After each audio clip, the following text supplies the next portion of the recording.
certainly the cleanest steps on Madison Avenue. That's how Mr. Day wants them kept. Good morning. Morning.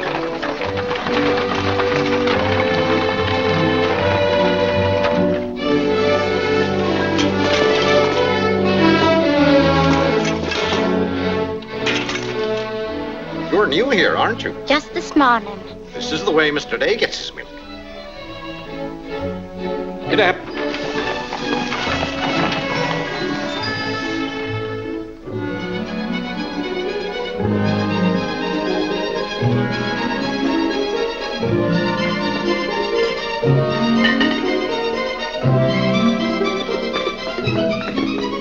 Annie, be careful of this dish. You could burn your hands.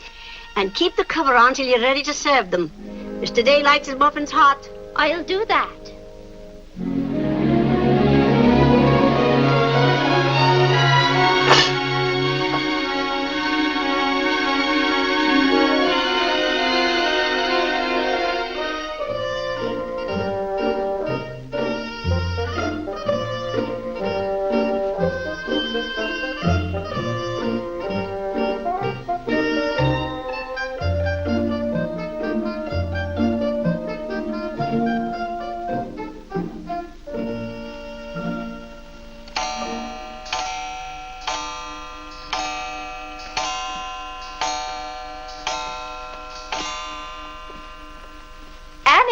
Is the table set for breakfast? Yes, ma'am.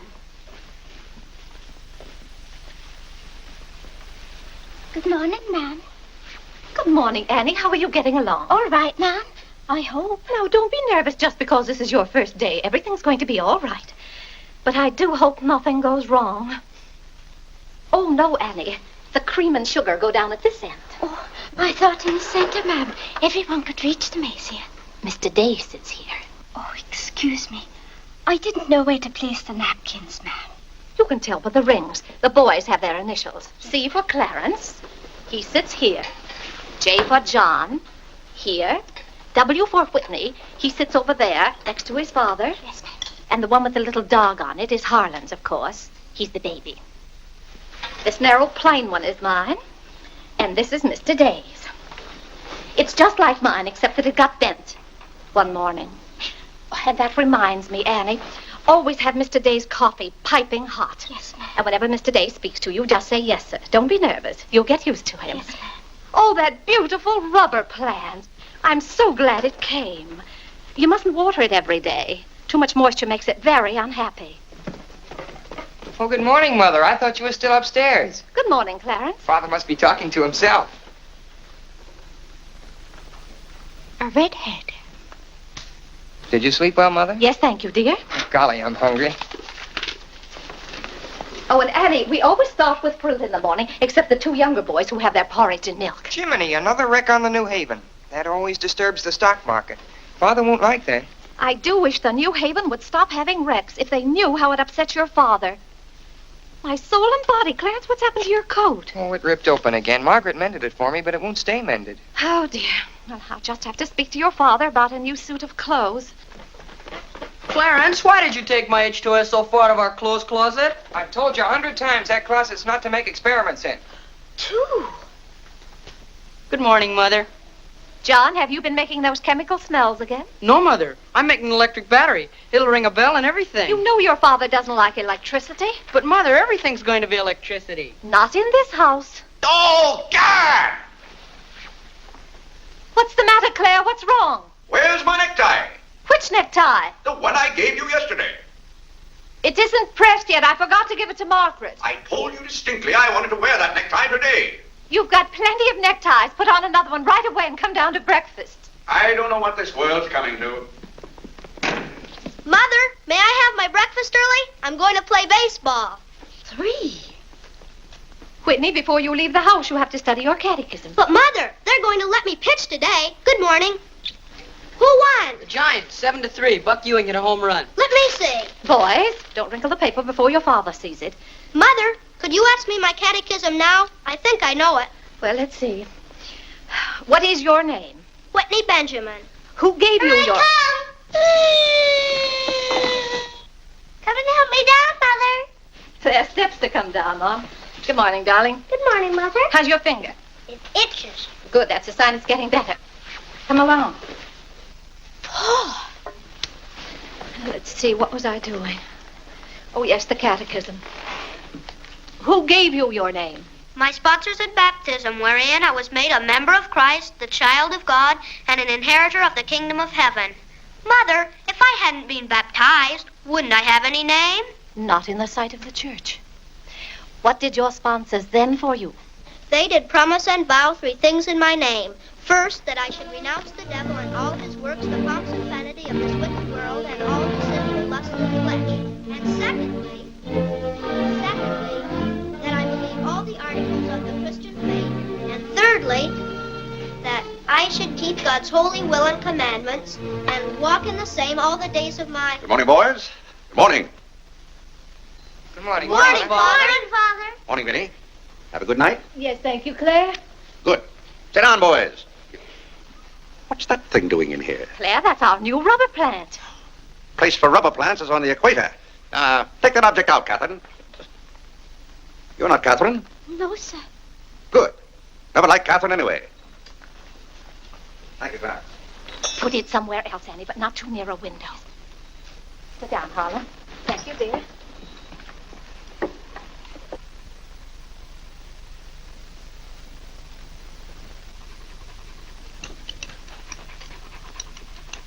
Where did that dog come from? She'll behave, Mother. I've talked to her. What did you say? Claire, that new suit looks very nice. You blasted type. You put on a little weight, dear. I weigh just the same as I always have. Well, Clarence has just managed to ruin the only decent suit he has. I'm sorry, but I'm afraid he'll need a new suit of clothes. Vinny, Clarence has to learn not to be so hard on his clothes. But, Father, I When you thought... start in Yale in the fall, you'll be completely outfitted. But nothing this summer. Can't I have one of your old suits cut down for me? Every suit I own still has plenty of wear in it. I wear my clothes until they're worn out. Well, if you want your clothes worn out, Clarence can wear them out much faster than you can. Yes, and, Father, you never get a chance to wear yours out. Every time you get a new batch of clothes, Mother sends the old ones to the missionary barrel. I guess I'm just as good as any old missionary. Clarence, before you compare yourself to a missionary, remember the sacrifices they make. Oh, I don't know, Vinny. I think my clothes would look better on Clarence than on some Hottentot. Have that dark sack suit of mine cut down to fit you. Oh, thank you, Father. One of Father's suits. Thank you, sir. In return for that, Clarence, I want you to practice more often on your violin. Whitney, don't eat so fast. Well, Father, I'm going to pitch today. But before I go, I have to study my catechism. What do you bother with that for? Because if he doesn't know his catechism, he can't be confirmed. But Vinny, Whitney's going to pitch today. He can be confirmed any old time. Claire, sometimes it seems to me you don't care whether your children get to heaven or not. Oh, Whitney will get to heaven all right. I'll be there before you are, Whitney. I'll see that you get in.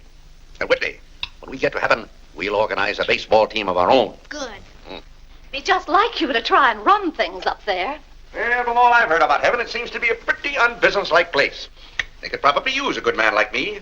What makes you so sure they'll let you into heaven? Well, if they don't, I'll certainly raise a devil of a row. Claire, I do hope you'll behave when you get to heaven. Now, Vinny, Vinny, how many times have I asked you not to engage a maid who doesn't know how to serve properly? Claire, can't you see she's new and doing her best? How can I serve myself when she's holding that platter over my head? Hold it lower, Annie. Yes, ma'am. What became of the one we had yesterday? I don't know why you can't keep a maid. Oh, you don't. Why on earth can't you run your house the way I run my office? All I want is service.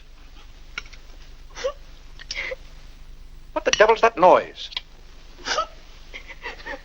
It's Annie. Annie? Who's Annie? The maid. I'll take it, Annie. Claire, aren't you ashamed of yourself? What have I done now? You made her cry speaking to her the way you did. I never said a word to her. I was addressing myself to you. I do wish you'd be more careful. It's hard enough to keep a maid, and the uniforms just fit this one. What's the matter, Claire? What's wrong?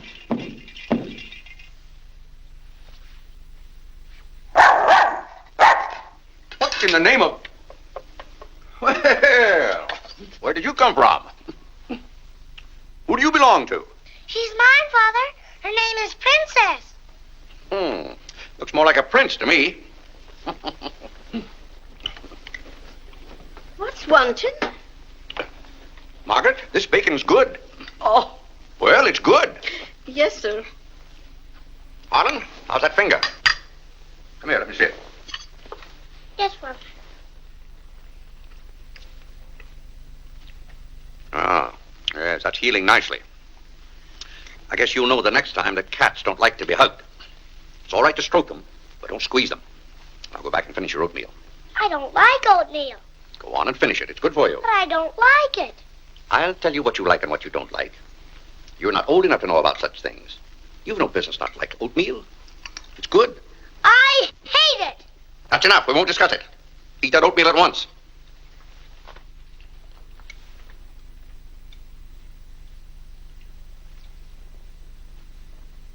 Ah.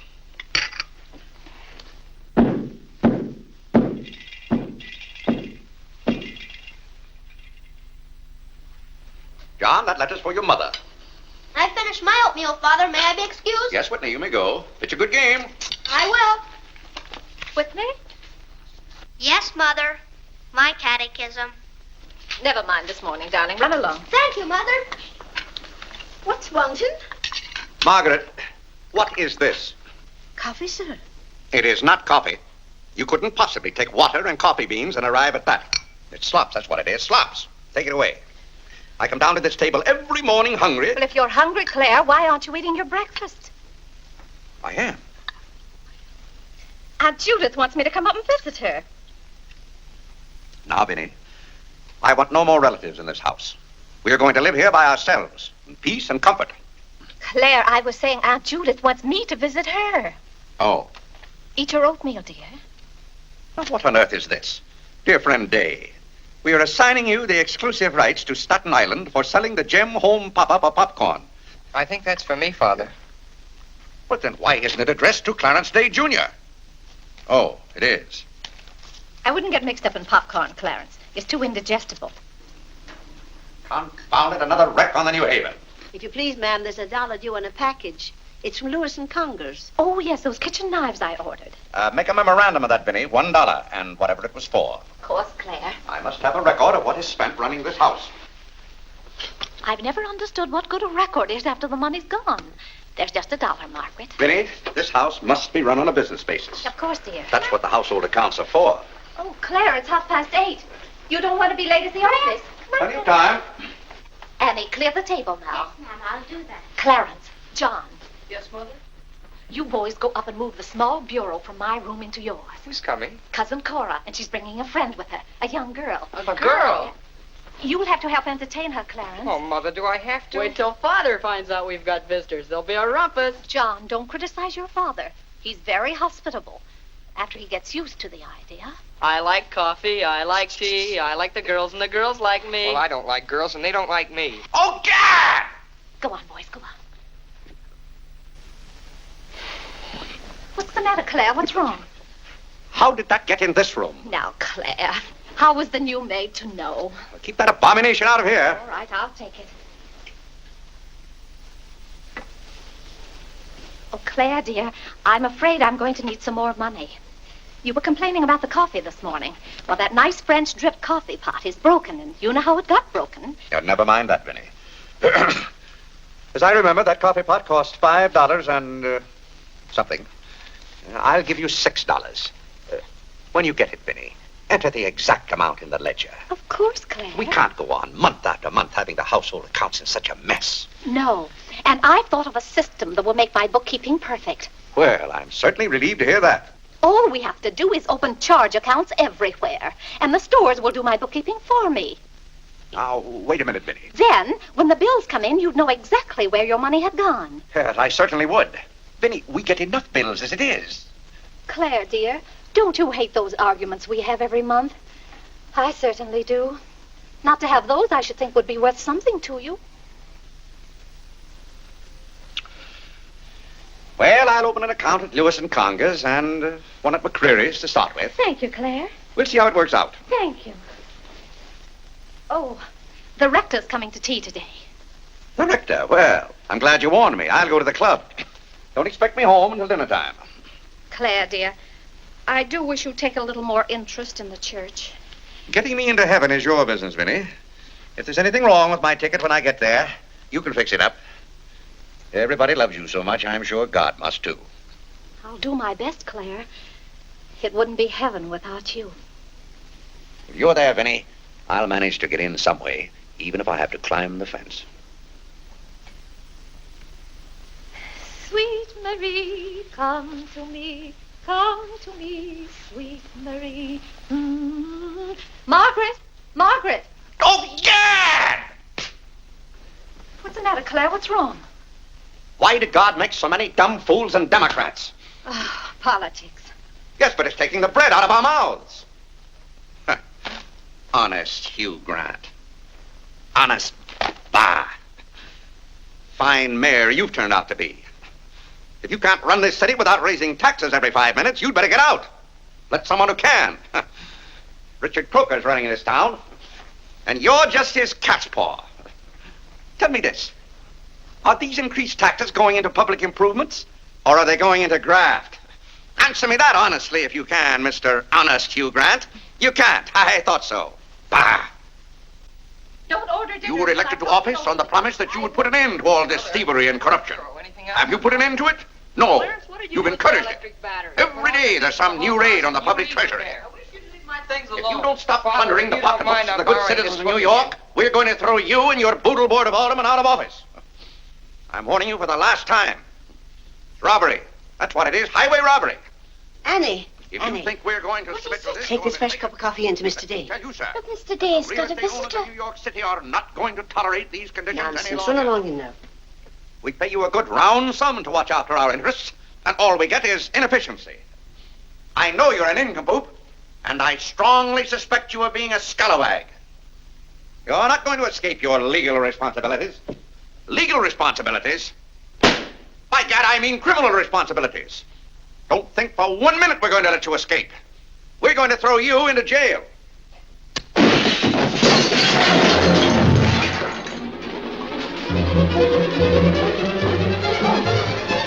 Annie, are you hurt?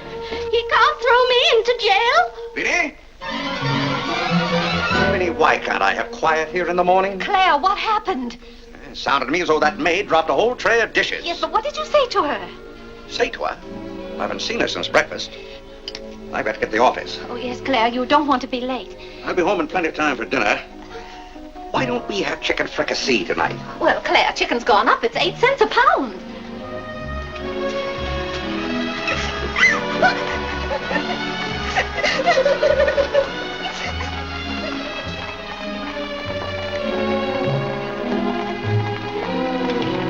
Where the devil's she going, dressed up like that? Claire, you've done it again. How could you? How could I what? Can't you see she's leaving? Dear, I've no time to engage a new maid. We'll have to have dinner out. Dinner out? Nonsense. I'll engage a new maid myself. Claire, you can't. She has to fit the uniforms. I'll have one here in an hour. Goodbye, dear. Bye, Claire. Good morning, Mr. Day. On your way to the office? Yes, Terence. Good morning. Mrs. Day? Good morning, Mr. Day. Jim.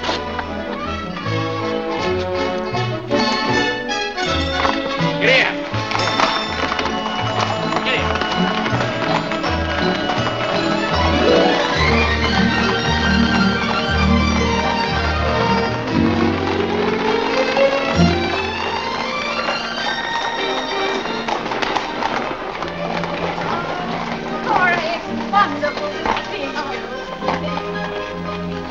Vinny, I declare you're getting younger and prettier every year. Oh, this is Mary Skinner. It's Skinner's daughter. My goodness, I never would have known you.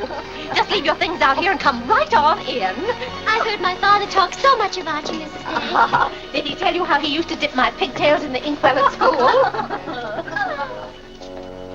What's the news in Pleasantville, Cora? Oh, Vinny, I have so much to tell you. We wrote you that Aunt Carrie broke her hip. Yes. That was the night that Robert Ingersoll lectured. Of course, she couldn't get there, but it was a good thing for Mr. Ingersoll she didn't. How do you do, Cousin Cora? Oh, Clarence. My. Oh, no, Cora, this is John. John, why, how you've grown. You'll be a man before your mother. John, this is Mary Skinner. How do you do? How do you do? Vinny, everybody in Pleasantville sends their love. Grandpa Ebbets, Cousin Edith, Aunt Hattie, the Taylors, just everybody. Cora, how did. is Grandpa Evans? Oh, he hasn't been at all well. You know he only has one kidney, and that's floating. How do you do, Cousin Cora? I'm glad to see you. This can't be Clarence. Yes, it is. My. My goodness, every time I see you boys, you've grown another foot. Let's see, you're going to St. Paul's now, aren't you? St. Paul's? I was through with St. Paul's long ago. I'm starting in Yale this fall. Yale? Oh, Mary, this is Clarence and Mary Skinner. How do you do? Oh, this is Mary's first trip to New York. Yes, it is. It's her first trip. We'll have to show Mary around. Oh, I tell you, I'll ask Mr. Day to take us all to Delmonico's for dinner tonight. Delmonico's? Think of that, Mary. Delmonico's. And Cousin Clara's such a wonderful host. Well, I know you girls want to freshen up, so come upstairs. Clarence, get their bags. I've given you girls Clarence's room, but he didn't know about it until Now, this Vinny, morning. I don't want you to He hasn't give us moved a his thought. things out Don't you yet. bother about us But for that doesn't 1 make any minute. John, get their old bags. We can just take care of ourselves. You know, everyone is pleasant. Oh, you play the violin. Well, I fool with it a little. You're just being modest. No, really, I play the piano. Not awfully well, but... Now, you're being modest. Do you ever play duets? Well, I haven't up to now. Neither have I. Up to now.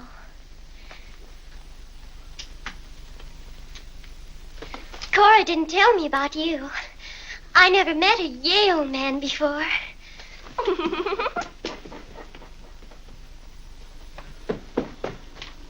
What's happened to you? Nothing. I feel fine.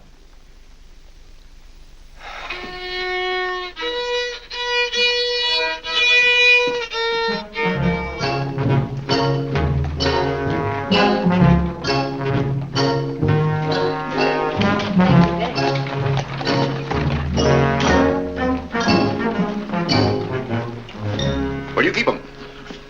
Do you wish a domestic servant? Where do you keep them? I will take your name and address. Confound it, I'm late at the office now. If you will give me the details as to what kind of person you require. I'm asking you where you keep them. Why, the girls are in there, but clients are not allowed in that room.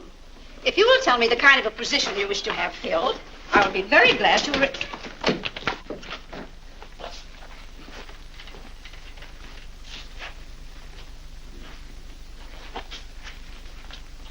You stand up, please.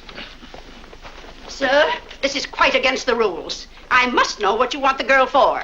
I'll take that one. What's your name? Hilda, sir. Hilda, you go right over to 420 Madison Avenue. I will, sir. That's all, thank you. Sir, before I can let any girl go from this establishment, I must know the character of the home in which she will be employed. Madam, I am the character of my home. My duty toward my neighbor is to love him as myself and to do unto all men as They should do unto me. they should do unto me. To He really knows it. Well, he's done very well for so young a boy. May I go now? Yes, darling. Thank you, Dr. Lloyd. Not at all. Come on, Harlan. Wait for me. Ah, you and Mr. Day must be very proud of your children. I was hoping I'd find Mr. Day at home this afternoon. Well, he's usually home from the office by this time. Perhaps he's gone for a gallop in the park. It's such a fine day. He's very fond of horseback riding, I believe. Oh, yes. Tell me, has he ever been thrown from a horse? Oh, no horse would throw Mr. Day. I just thought he might have had some accident. I notice he never kneels in church. Oh, that's no accident. But I don't want you to think he doesn't pray. He does. Why, sometimes you can hear him all over the house. But he never kneels. Ah, perhaps that's Mr. Day now. I hardly think so. Oh, the devil, I forgot. Claire, you're just in time for tea. I'll send for some hot water. How are you, Dr. Lloyd? It's a great pleasure to have a visit with you, Mr. Day. Mother, are they back yet? No, Clarence, no. Except for a brief glimpse on the Sabbath, I don't see much of you. Well, Claire, did you have a busy day at the office? Devilishly busy. Claire, A very busy day. Tired out. How a man can get tired just sitting at a desk all day, I don't know. I suppose Wall Street is just as much a mystery to you as it is to me, Dr. Lloyd. No, it's all very clear to me. My mind often goes to the businessman. The picture I'm most fond of is when I envision him at the close of the day's work. I see him pausing in his toil, and it comes over him that all those figures of profit and loss are without importance or consequence. Vanity and dust. Well, I'll be... Claire? Yes, ma'am. Delia, some more hot water, please. Yes, ma'am. Who's that? The new maid. Where's the one I sent this morning? The uniform didn't fit. I like the one I picked out better. Claire, Dr. Lloyd wants to tell us about the plans for the new edifice. The new what? The new church. You knew we were planning to build a new church. Of course, we're going to have to raise a large sum of money. Well, personally, I'm against the church hop, skipping, and jumping all over the town. So any contribution I make will have to be a small one. The amount everyone is to subscribe has already been decided. Who decided it? After considerable thought, we voted that our supporting members should each contribute a sum equal to the cost of their pew. I paid $5,000 for my pew. Yes, Claire, that makes our contribution $5,000. That's robbery. Do you know what that pew was worth today? $3,000. That's what the last one sold for. I've taken a dead loss of $2,000 on that pew already. Frank Baggs sold me that pew when the market was at its peak. He knew when to get out. And I'm warning you, Vinny, if the market ever goes up, I'm going to unload that pew.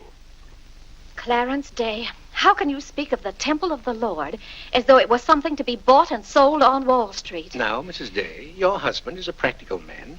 We've had to be practical about the new church. We have all the facts and figures. Oh? What's the property worth where we are now? Oh, let's see. Is it $40,000? I know the figure has a 4 in it. What's the new piece of property going to cost you? I think the figure I heard mentioned was $85,000. Or was it $185,000? Dr. Lloyd, you preach that someday we'll all have to answer to God. We shall indeed. Well, I hope God doesn't ask you any questions with figures in them. Mrs. Day is in the living room. Thank you. It's Cousin Cora. She's passing through town. Oh. Well. Oh, hello. Hello. Hello. Thank you for helping me. Come, Mary. Oh, Vinny, what a day. We've been in every shop in town. Why, Cousin Claire. Cora! My. You're as welcome as the flowers in May. This is Mary Skinner, Mr. Day. How do you do? I've been telling Mary all about you. She's been dying to meet you. Well. Dr. Lloyd, I want you to meet my favorite cousin, Miss Cartwright. How do you do? And this is Mary Skinner. Miss Skinner, Dr. Lloyd. How do you do? How do you do? This seems to be a family reunion. I'll just run along. Goodbye, Dr. Lloyd. Goodbye, Miss Cartwright. Goodbye. Goodbye. Oh, Clarence, you haven't said how do you do to Dr. Lloyd. Goodbye, Dr. Lloyd. Goodbye, everybody. I'll go to the door with you, Dr. Thank Lloyd. you, and thank you so much for the tea. Those muffins were delicious. And Who did you say this pretty little girl is? She said Skinner's daughter. This is Mary's first trip to New York. Oh, sit down. Have some tea. We had tea downtown. Oh, never mind then. Delia. Delia, sit down. Even if you have had tea, you can stay and visit for a while. As a matter of fact, why don't you both stay to dinner? That's all arranged, Claire. Cora and Mary are going to have dinner with us. Fine. Of course, you just have to take potluck. Well, I'd hardly call it pot. Claire, did you know the girls are going to visit Aunt Judith in Springfield for a whole month? Fine. Now, how long are you going to be in New York, Cora? All week. Splendid. We'd hope to see something of you. Well, you certainly will. Cora, did you find anything you wanted in the shop? Oh, I can't wait to show you. Oh, but I'm afraid some of these packages can't be opened in front of Cousin Claire. Shall I leave the room?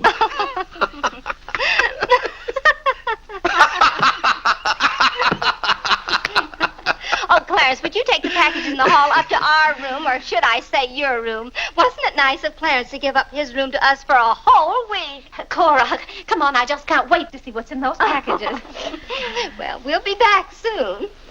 Vinny, I wish to speak to you before you go upstairs. I'll be down in just a minute, Claire. I wish to speak to you now. I'll be up in just a minute, Cora. It's all right, Vinny. Come along, Mary. Are those two women encamped in our house? Now, Claire. Answer me, Vinny. Now, Claire, you know... Answer me! Just a minute. Clarence.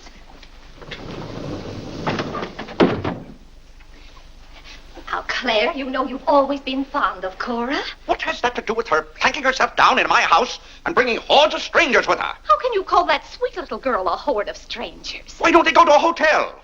New York is full of hotels built for the express purpose of housing such nuisances. Claire, two girls alone in a hotel? Why, who knows what might happen to them? All right, then put them on the first train. They want to roam with the gypsies? Lend them a hand. Keep them roaming. But, Claire, they're just staying in that little room of Clarence's. The trouble is they don't stay there. They stay in the bathroom. Every time I want to take my bath, it's full of giggling females, washing their hair. I tell you, I won't have it. Send them to a hotel. I'll pay the bill gladly, but get them out of here. Father, I'm afraid they can hear you upstairs. Then keep those doors closed. Clarence, you open those doors. Open them all the way. Now, Claire, you be quiet and behave yourself. They're here, and they're going to stay here. That's enough, Vinny. I want no more of this argument.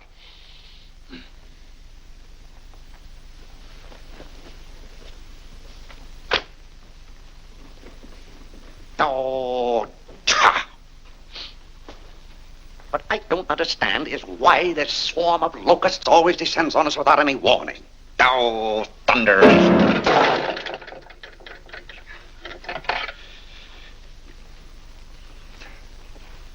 Vinny. Dear Vinny.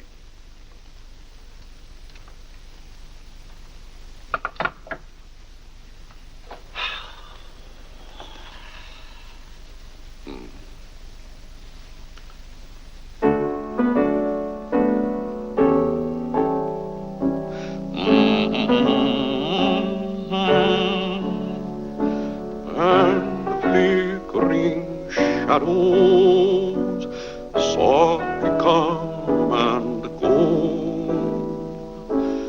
Though my heart be weary.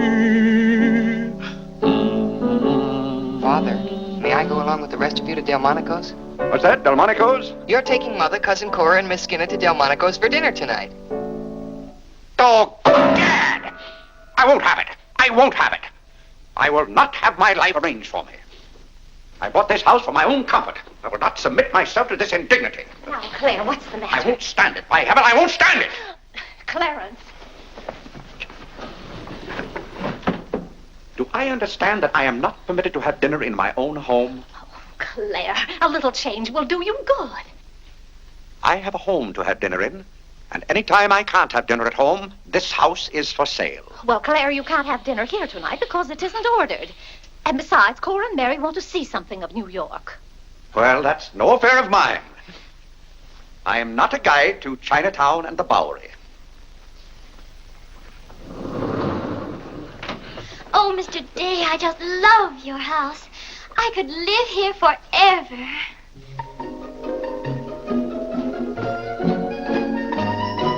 Cora's waiting for you, Mrs. Day. Oh, yes, I'll run right up.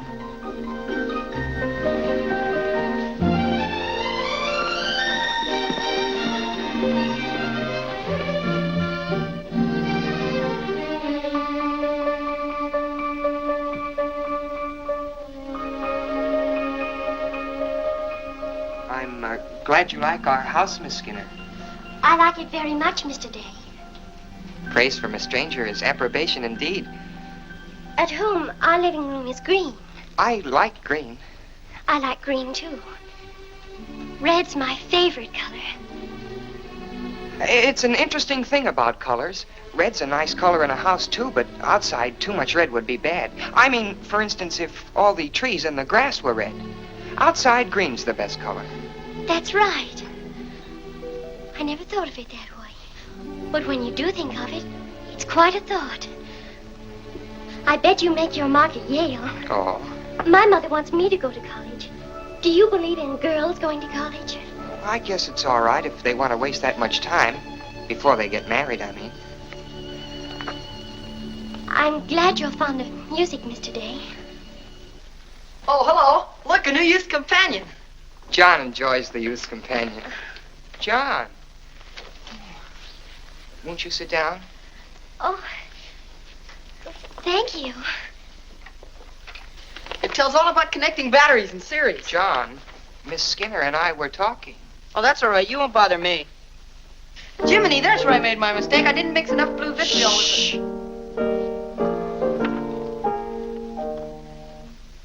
Oh, don't stop. Can you play that? I'm afraid not. Can you play Sweet Genevieve? That's my favorite. Not without my music. Hymns are nice, don't you think? I like this one.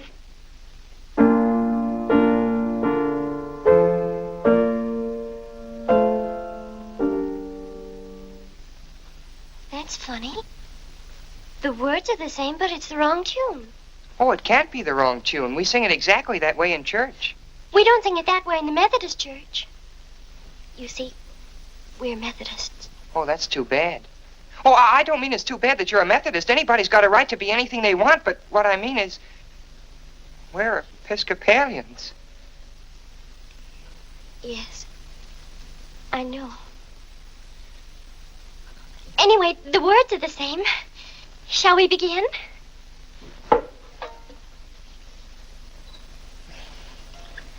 Now.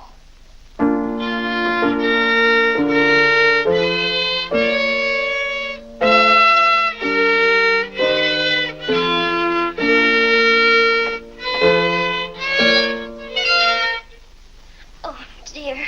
Well, what's wrong? Shall we try again?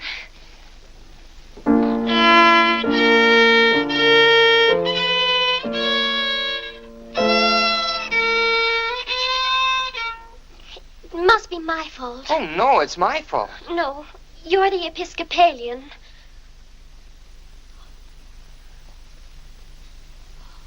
I just remembered something. My father was an Episcopalian. He was baptized an Episcopalian. He was an Episcopalian right up to the time he married my mother. She was the Methodist. Oh. Oh, well, let's try it again then.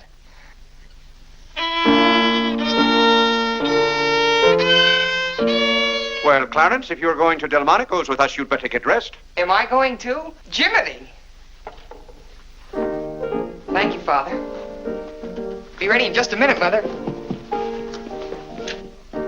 Minnie, that young lady looks about the same age you were when I came out to Pleasantville to rescue you. Rescue me? You came out there to talk me into marrying you. It worked out just the same. Ah.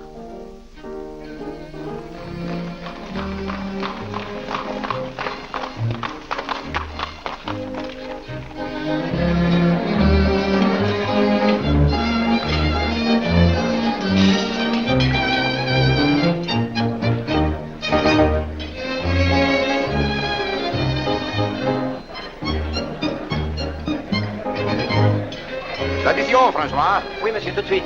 Louis, l'addition pour monsieur Day. Oui, monsieur. Alors, vite, vite, tout de suite. Alors, vite, vite, tout de suite. Cette sauce diable était délicieuse. Merci, monsieur. Je suis content que monsieur soit satisfait. Merci, monsieur. Bon. French. Oui. No cooking like the French. Claire, it was so nice of you to invite Cora and Mary here their first night. It's been a pleasure. Mr. Day, have you always been an Episcopalian? I've always gone to the Episcopal Church, yes. But you weren't baptized a Methodist or anything, were you? You were baptized an Episcopalian? Come to think of it, I don't believe I was ever baptized at all. Claire, that's not very funny, joking about a subject like that. I'm not joking. I remember now, I never was baptized. Claire, that's ridiculous. Everybody's baptized. What? I'm not. No one would keep a little baby from being baptized. You know father and mother, free thinkers, both of them. They felt their children should decide those things for themselves. But Claire... I remember when I was 10 or 12 years old, Mother set out to give some thought to it, but I never got around to having it done to me. Claire, do you know what you're saying? Yes, I'm saying I've never been baptized. Then something's got to be done about it right away. Now, Fiddy, don't get excited over nothing. Why haven't you ever told me? Well, what difference does it make? I've never heard of anyone who wasn't baptized. Even the savages in darkest Africa. Well, it's all right for savages and children. But if an oversight was made in my case, it's too late to correct it now.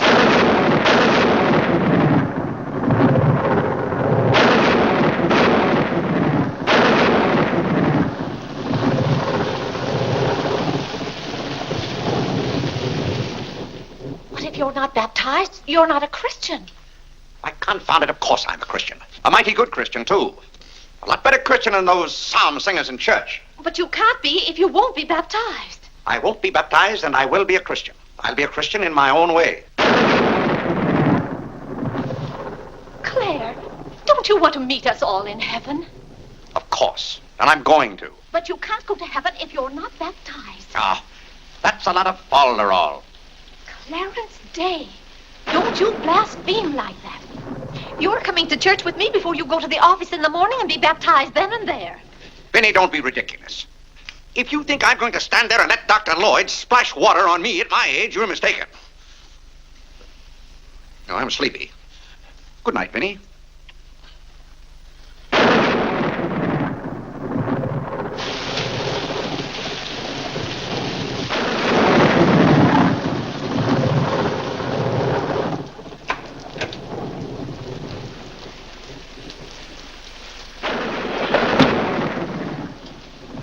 Mother, what is Father? Get back to sleep. Mother, Yes, Whitney. if Father hasn't been baptized, he hasn't any name. In the sight of the church, he hasn't any name. That's right. Maybe we're not even married.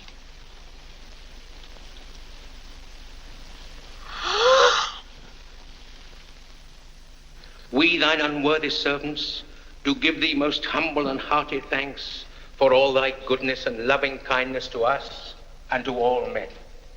We bless thee for our creation, preservation, and all the blessings of this life. But above all, for thine inestimable love in the redemption of the world by our Lord Jesus Christ. For the means of grace, for the hope of glory. And we beseech thee, give us that due sense of all thy mercies, that our hearts may be unfeignedly thankful, and that we show forth thy praise, not only with our lips, Tell Clarence to kneel. by giving up ourselves to thy Tell Clarence service, to kneel. and by walking before thee in holiness and Mother says kneel. all our days. Through Jesus Christ our Lord, to whom He says he can't. with thee He says and the he Holy can't. Ghost be all He honor said and he glory, can't. world without end. Amen. The grace of our Lord Jesus Christ, and the love of God, and the fellowship of the Holy Ghost be with us all evermore. Amen. Amen.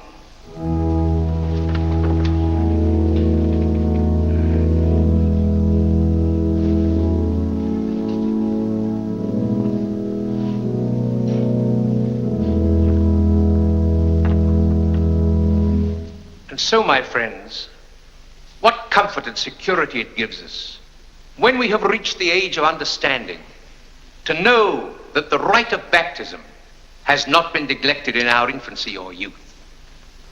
Can you imagine any man who has reached maturity with the knowledge that he had never been baptized, failing to hasten to the holy font that his soul might be saved? As it says in the baptismal office, except a man be born of water and of the Spirit, he cannot enter into the kingdom of God. He that believeth and is baptized shall be saved, but he that believeth not shall be damned. What's that fellow up to? He can't be. Which also showeth us the great benefit we reap thereby. Father, shh. He that is baptized Tell Father. showeth great benefit, Tell Father. but he that believeth Tell not Father. Shh. cannot enter into the kingdom of God. Father says shh. For the promise is to you and to your children. Doubt ye not, therefore, but earnestly believe.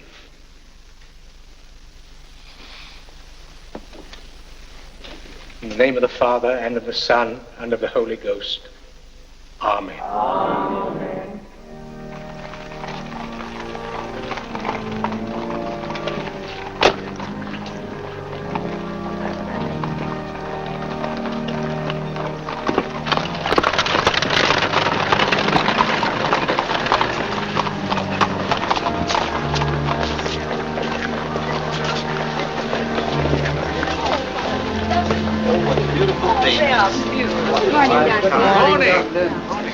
This is William Tyler Wickersham. And this is Wilhelmina Eugenia Wickersham. What a lovely day for them to be baptized. The happiest day of my life. Sure it is. Lovely, sir. Thank you, Mrs. Dale.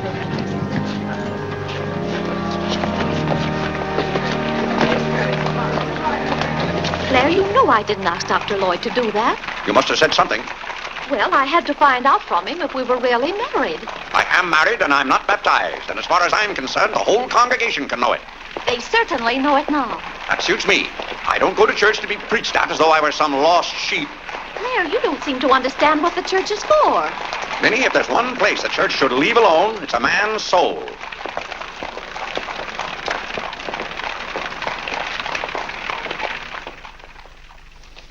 Well, he's going to be baptized, Cora. You mark my word.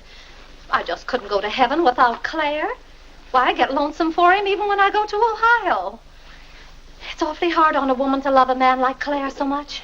Oh, men are so aggravating. They take everything for granted. They certainly do. You know, I don't believe Claire has come right out and told me he loves me since we've been married. Of course, I know he does because I keep reminding him of it. You have to keep reminding them, Cora. Minnie, the table isn't set for dinner yet. I'll be back in a minute, Cora. We're having it after Cora and Mary go to the train. Their cab's coming at 1 o'clock. Cab? The horse cars go right past the door. But, Claire, they have those heavy bags. Cabs are a waste of money. Well, if dinner's going to be delayed, I'll work on this month's bills. Where are they? Now, Claire, it isn't fair to go over the household accounts when you're hungry. Vinny, where are those bills? They're in the library on your desk. Oh. I didn't know dinner was going to be late. No one ever tells me anything in this house. Back home, I ride all the time. I love horses. The horse is my favorite animal. Well, goodness, where have you two been? Clarence wanted to show me his grandfather's house. You'll have to hurry and finish your packing.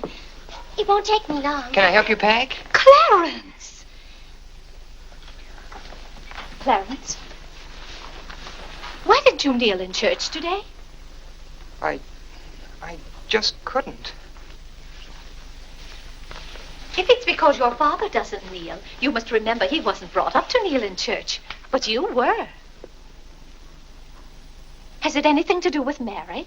I know she's a Methodist. Oh, no, Mother. Methodists kneel. Mary told me. They don't get up and down so much, but they stay down longer. Clarence, you want to kneel, don't you? Oh, yes, I wanted to kneel today. I tried. You saw me try, but I just couldn't. Is that suit of your father's too tight for you? No, it's not too tight. Well, what is it? Mother, very peculiar things have happened to me since I started to wear this suit. I can't seem to make these clothes do anything Father wouldn't do. Oh, that's nonsense, Clarence. And not to kneel in church is a sacrilege. Making Father's trousers kneel seemed more of a sacrilege. Clarence! Do you know what happened at Dura Wakefield's party for Mary last night? We were playing musical chairs, and some girl sat down suddenly right on my lap. Well, I jumped up so fast she almost got hurt. She was sitting on Father's trousers. Well, Mother, I've got to have a suit of my own. My soul and body. Well, you'll just have to talk to your father about it. I'm sure if you approach him the right way, you know, tactfully, he'll see. Oh, excuse me. Gracious. It didn't take you very long. Well, I'll see about your box lunch for the train. Remember, it's Sunday.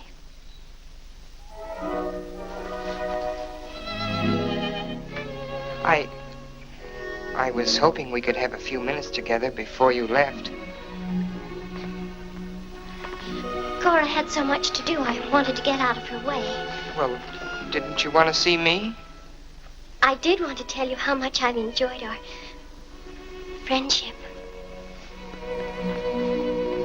Oh, hello. Mother told us to sit in the living room till dinner's ready. Not on the best sofa. Hello.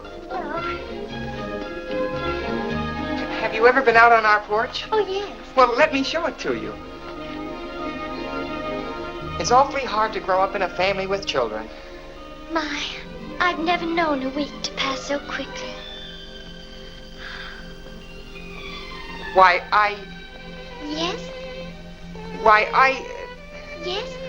You're going to write me when you get to Springfield, aren't you? Of course. If you write me first. But you'll have something to write about, your trip and Aunt Judith and how things are in Springfield. You write me as soon as you get there. Maybe I'll be too busy. Maybe I won't have time. Well, you find the time. Let's not have any nonsense about that. You'll write me first and you'll do it right away, the first day. How do you know I'll take orders from you? Well, I'll show you. Give me your hand. Why should I? Give me your hand, confound it. What do you want with my hand? I just wanted it. What are you thinking about? I was just thinking. About what? I was hoping you'd write me first, because that would mean you liked me. Well, what's my writing first got to do with liking you? You do like me then. Of course I do. I like you better than any girl I ever met. But you don't like me well enough to write first. Well, I don't see how one thing's got anything to do with the other. But a girl can't write first because she's a girl. Well, that's nonsense. If a girl has something to write about and a fellow hasn't, there's no reason why she shouldn't write first. You know, the first few days I was here, you'd do anything for me. And then you changed. You used to be a lot of fun. Then all of a sudden you turned into an old sober-sides. Why, you even dress like an old sober-sides. What's the matter? I just happened to remember something. What? Oh, I know. It's because this is the last time we'll be together. Mary, please. But, Clarence, we'll see each other in a month when I come back. Oh, Clarence, please write me first, because that'll show me how much you like me. Please. I'll show you how much I like you. Get up, get up! Oh, Mary, don't do that. Please don't do that. Niall, think I'm just a bold and forward girl. Oh, no, it's not that. Was it because it's Sunday? No, it'd be the same any day. Oh, you just didn't want me sitting on your lap. Oh, it was nice of you to do it. It was nice of me, so you told me to get up. You just couldn't bear to have me sit there. Well, you needn't write me first. You needn't write me any letters at all, because I'll tear them up without opening them. I never want to see you again. Oh, Mary, listen to me. Mary, please. Oh, Mary.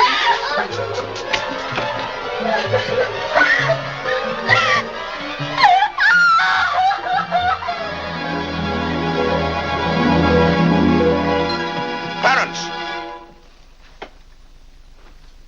Yes, Father? That young lady's crying. She's in tears.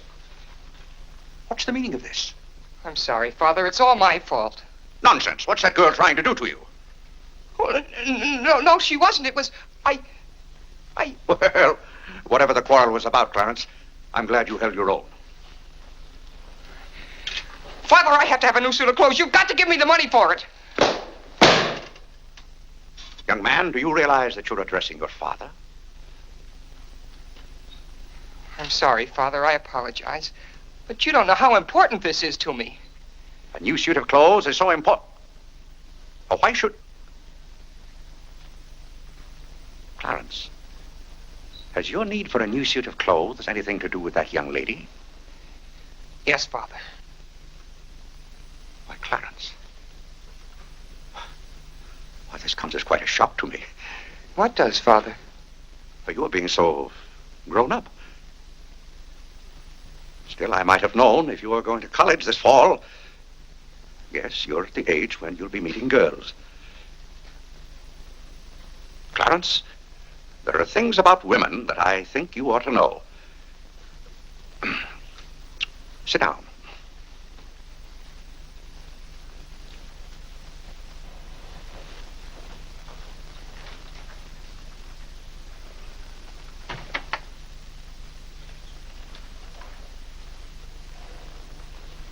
Yes, I think it's better for you to hear this from me than to have to learn it for yourself. Clarence, women aren't the angels that you think they are. Well, now, first let me explain this to you. You see, Clarence, we men have to run this world. And it's not an easy job. It takes work. And it takes thinking. A man has to reason things out. Now you take a woman. A woman thinks... No, I'm wrong right there. A woman doesn't think at all. She gets stirred up. And she gets stirred up over the most confounded things. Now, I love my wife just as much as any man, but that doesn't mean that I should stand for a lot of falderall. By gad, I won't stand for it. Stand for what, Father? That's the one thing I shall not submit myself to. Clarence, if a man thinks a certain thing is wrong, he shouldn't do it. If he thinks it's right, he should do it. Now, that has nothing to do with whether he loves his wife or not. Who says it has, Father? They do. Who, sir? Women. They get stirred up. And then they try to get you stirred up, too. But don't you let them do it, Clarence. Don't you let them do it. Now, if you can keep reason and logic in the argument, well, a man can hold his own, of course. But if they can switch you, pretty soon the argument's about whether you love them or not. I swear I don't know how they do it. But don't you let them, Clarence. Don't you let them. I see what you mean so far, Father. If you don't watch yourself, love can make you do a lot of things you don't want to do. Exactly. But if you do watch out and know just how to handle women, then you'll be all right. All a man has to do is be firm. You know how sometimes I have to be firm with your mother. Yes, but Father, what can you do when they cry? Well, that's quite a question. You just have to make them understand that what you're doing is for their good. I see. Now, Clarence, you know all about women.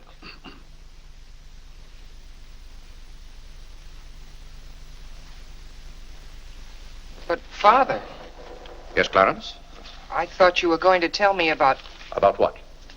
About women. Clarence, there are some things gentlemen don't discuss. I've told you all you need to know. The thing for you to remember is be firm.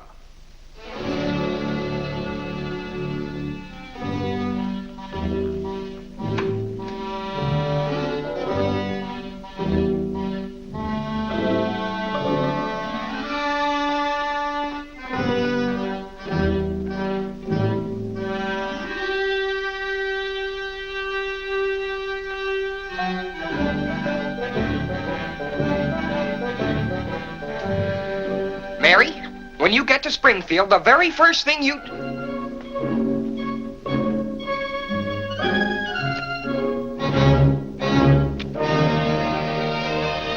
Oh, God! What's the matter, Claire? What's wrong? Sit down, Vinny. Oh, Claire, Cora and Mary are leaving any moment Sit down. now. Vinny, you know I like to live well. And I want my family to live well. But this house must be run on a business basis. I must know how much money I'm spending and what for. For instance, if you recall, a week ago I gave you $6 to buy a new coffee pot. Yes, because you broke the old one. You threw it right on the floor. I'm not talking about that. Now I find here among my... It was a pity to break that nice coffee pot, Claire. It was imported from France, and that little shop has stopped selling them. But what has that They to... said the tariff wouldn't let them, and that's your fault because you're always voting to raise the tariff. The tariff protects America against cheap foreign labor. Now, this bill... The tariff does nothing but put up the prices, and that's hard on everybody, especially the farmer. Vinny, I wish to heaven you wouldn't talk about matters you don't know anything about. I do, too, know about them. Miss Gulick says that every intelligent woman should have some opinion Who, about... may I ask, is Miss Gulick? She's the current events woman I told you about, and the tickets are $1 every Tuesday.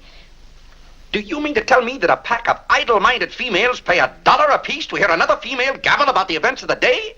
Listen to me if you want to know anything about the events of the day. But you get so excited, Claire. And besides, Miss Gulick says that our president, whom you're always belittling, prays to God for guidance. Vinny, what happened to that $6? What $6? I gave you $6 to buy a new coffee pot.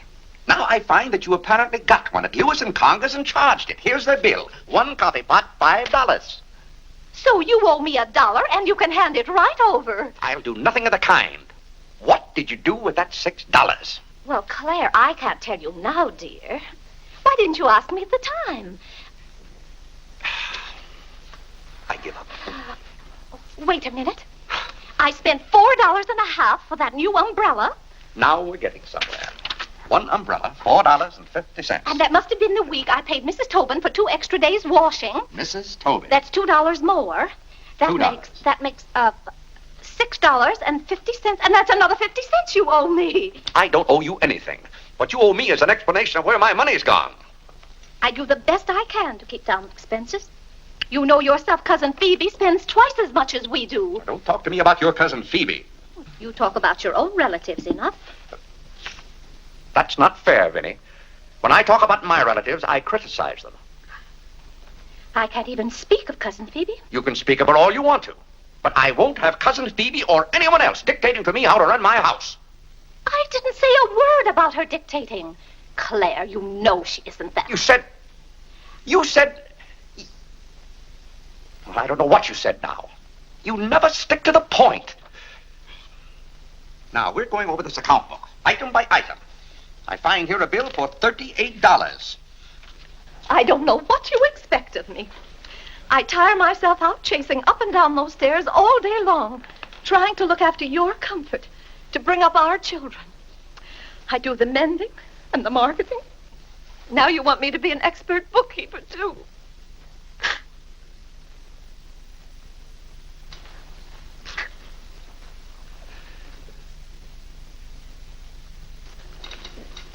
Vinny, I want to be reasonable, but can't you understand?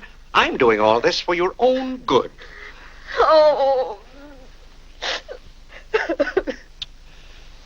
Well, I suppose I'll have to go ahead just paying the bills and hoping I've got enough money in the bank to meet them. But it's all very discouraging. I'll try to do better, Claire. Well, that's all I'm asking. Well, I'll make out the checks and sign them.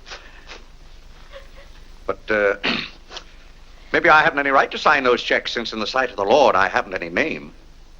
That's right. Claire, to make those checks good, you'll have to be baptized right away. Vinny, the bank doesn't care whether I've been baptized or not. Well, I care. And no matter what Dr. Lloyd said, I'm not sure we're really married. Vinny, we have 4 children. If we're not married now, we never will be. Claire, Dr. Lloyd said this morning. Well, that's all, Vinny. Hadn't you better go tell Whitney to watch for the cab? Not before you give me that $1.50. What $1.50? The $1.50 you owe me. I don't owe you any $1.50. I gave you money to buy a coffee pot for me, and somehow it turned into an umbrella for you. Why, Clarence Day, what kind of man are you? Quibbling about $1.50 when your immortal soul is in danger. And what's more, All right.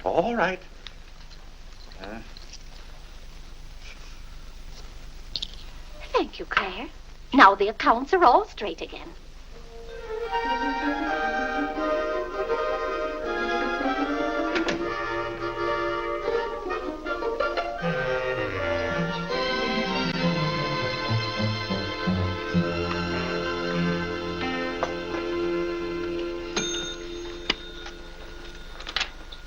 What were you doing down there? I'm setting up this new burglar alarm. I invented it myself. Have you got any money you can lend me? No, you owe me 30 cents now. Well, I'll give you my stamp collection and my piece of John Wilkes Booth's finger. How much?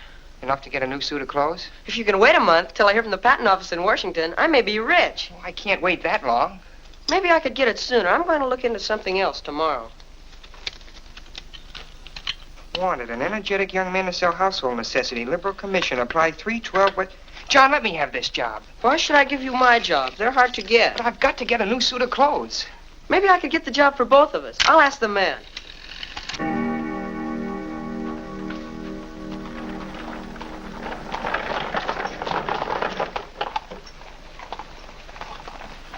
The cab's here, Father.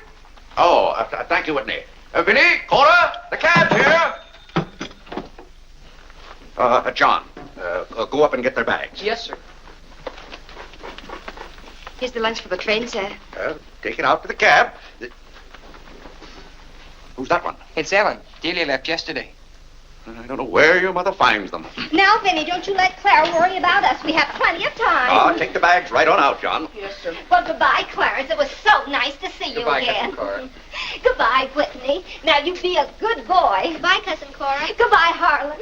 Goodbye. Keep out of mischief. Come along, everybody. Don't keep the cab waiting. Cabs cost money. If there's one thing Mr. Day can't stand, it's to keep a cab waiting. There's any waiting to do. There's a waiting room at the Grand Central Depot just for that.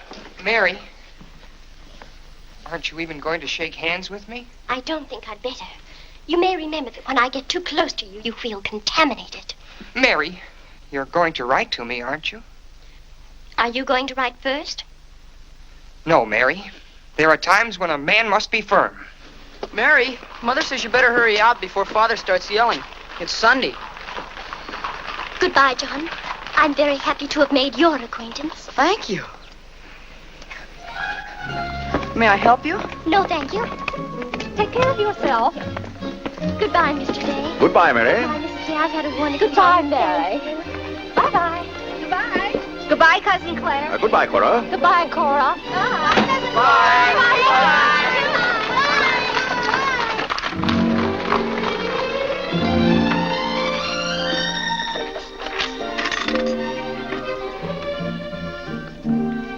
Dear Mary.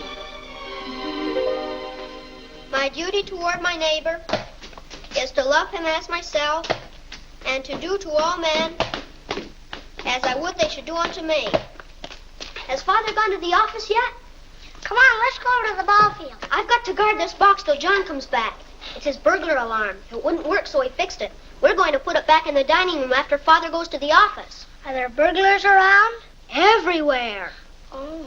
To love, honor, and succor my father and my mother. Why do you have to learn that? Because if I don't, I'll go to hell. Father's going to hell. He is not. Yes, he is, because he isn't baptized. He'll go to hell and burn for 1,000 years. He won't. He won't. He'll be in a lake of fire and brimstone, and 1,000 devils with pitchforks will be poking at him. No, Mother, don't let me. Father will hear you. No, I don't. Oh, come on, you faithful. Oh, come on, That noise. Just singing, Father. You boys be quiet. You know your mother isn't feeling well. Yes, Father.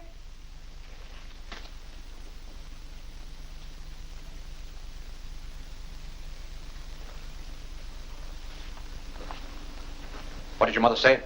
She says she doesn't want any breakfast. Now, why does your mother do that to me? She knows it just upsets my day when she doesn't come down to breakfast. A special delivery, sir. Thank you. Thank you. Where's John this morning? Well, John had his breakfast early, Father, and went out to see about something. See about what? Well, John and I thought we'd work this summer and earn some money. Good. Work never hurt anyone. It's good for them. But if you're going to work, work hard. King Solomon had the right idea about work. Whatever thy hand findeth to do, Solomon said, do thy doggonedest.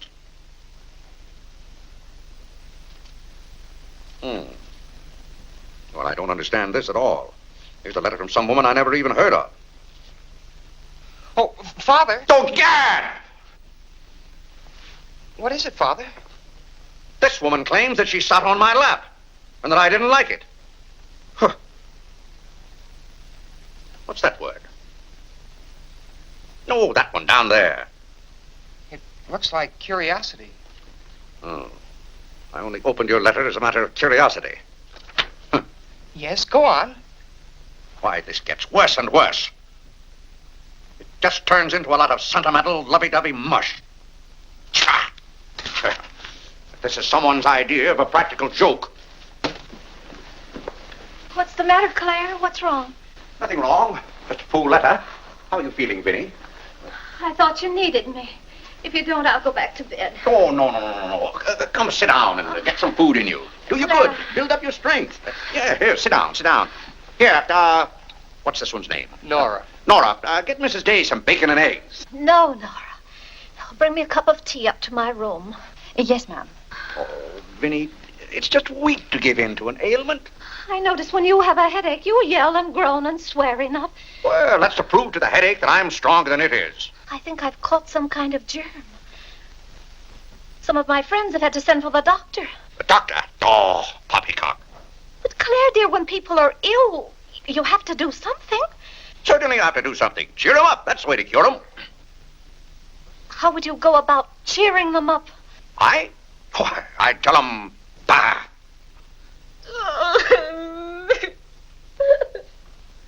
What have I done now? Oh, Claire, hush up.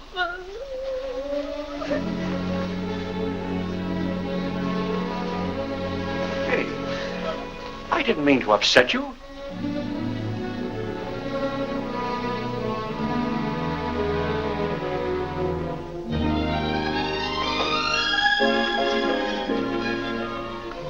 Dear Clarence.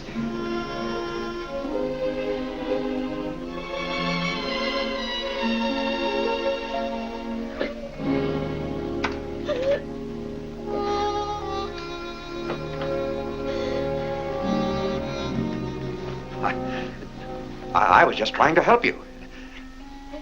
You know, when you take your bed, I have a confounded lonely time around here. So when I see you getting it into your head that you're not feeling well, I want to do something about it.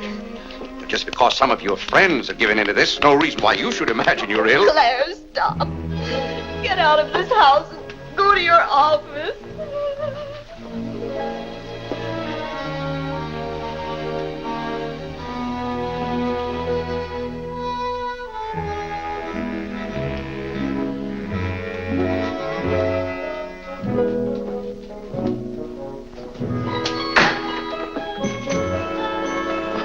Did you get the job? Yes, for both of us. Look, I've got it with me. What is it? Medicine. Medicine? You took a job for us to go out and sell medicine? But it's wonderful medicine. Look what it cures.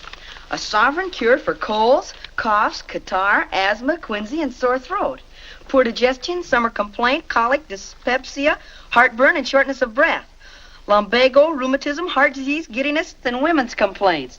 Nervous prostration, St. Vitus dance, jaundice, la grippe, proud flesh, pink eye, seasickness, and pimples. It's made from a secret formula known only to Dr. Bartlett. We get 25 cents commission on every bottle we sell, and he's giving us the territory of all Manhattan Island. Well, lots of fathers and mothers' friends have some of those diseases. Let's start out by calling on them. Yes. Oh, what if they ask us if we use it at our house? Oh, yes, it would be better if we could say we did. Excuse me? Oh, is that the tea for Mrs. Day? Yes. Well, I'll take it up to her. Oh, thank you. Right away now, while it's hot. What's the matter with Mother? I don't know. She was just complaining. Say, it says here it's good for women's complaints. Here.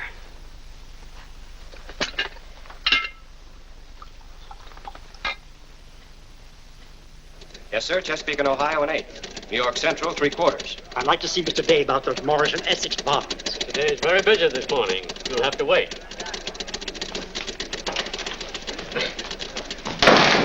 Where's Father? Well, Master Whitney, have you come to pay us a visit? Where's Father? He's busy in his office with a customer. Master Whitney! But, Mr. Day, the president of the firm is... Father, you have to come home right away. What's the meaning of this? Who sent you down here? Your mother? No, sir. Mother's ill. She's terribly ill. Did the doctor send you for me? No, sir. It was Margaret. Margaret? Margaret says you're to come home right away and no nonsense. Perkins, go down and stop the first cab you see. A cab, sir? For you, Mr. Day? Yes, I want a cab, and no nonsense. Yes, sir. I'm sorry, Mr. Hopkins.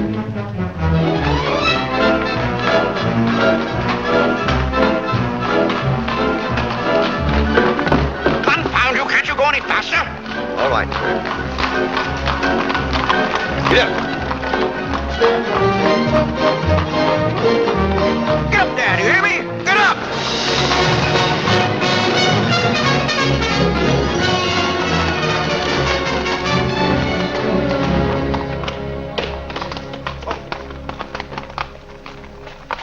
Oh, Doctor, how is Mrs. Day? She's a pretty sick woman. Oh, what's wrong with her? Well, do you know or don't you? What did Mrs. Day have for breakfast this morning? Not a thing. I tried to get her to eat something, and she wouldn't. I can't understand it. Understand what? These violent attacks of nausea. It's almost as though she were poisoned. Poisoned? Let me take your cab. I'll try not to be gone more than 10 or 15 minutes. And, Mr. Day, you're not to go into a room.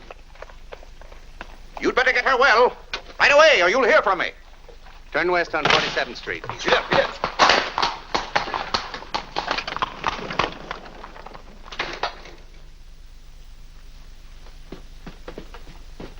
How is Mother? I don't know. Well, she better be good and sick, or Father may be mad at me for getting him up here. Especially in a cab. Has your father come? Yes, just now. Where are you going, Margaret? I have to go for the minister.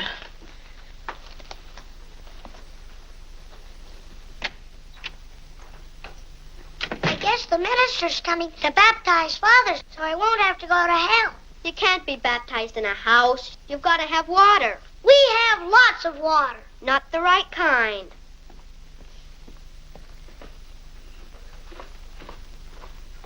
Is Mother better, Father? How can I tell? She wouldn't let me in the room with her. These confounded doctors never know what's the matter with anybody.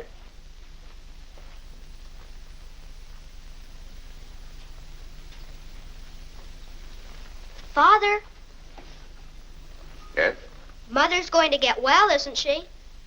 Of course she's going to get well. Father, may we come in? It's lonesome without Mother. Yes, it is, Harlan. It's lonesome. Come in, boys.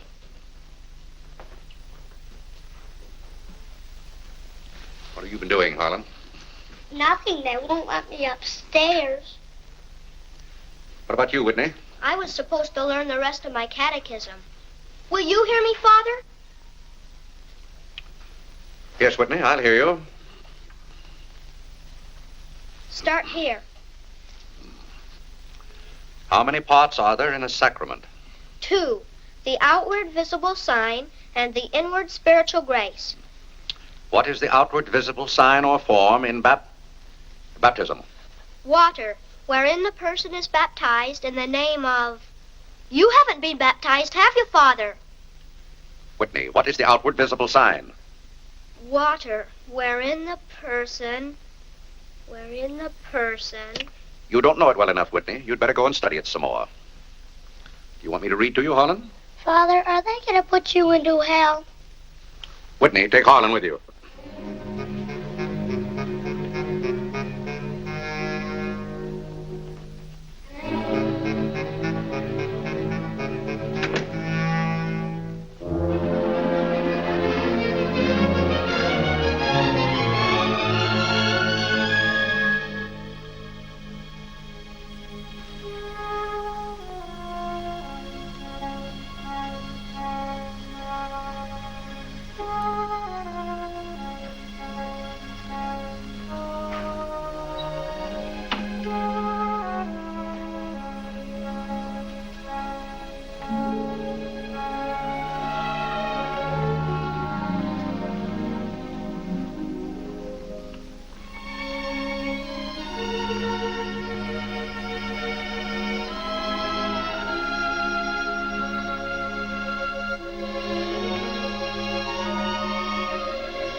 What's the world coming to?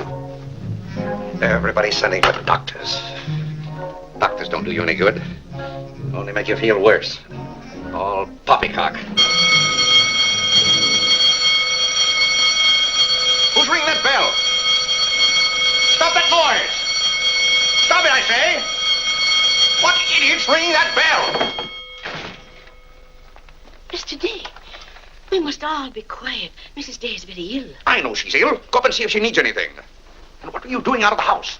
Send for the minister. The minister? He'll be right in. He's paying off the cab.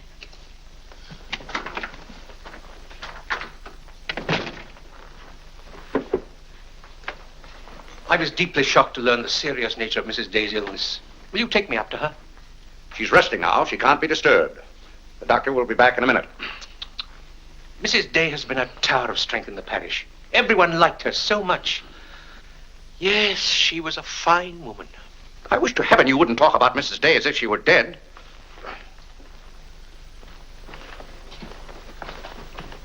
Is the doctor back yet? No. Does she need him? Well, she's kind of restless. She's talking in her sleep and twisting and turning.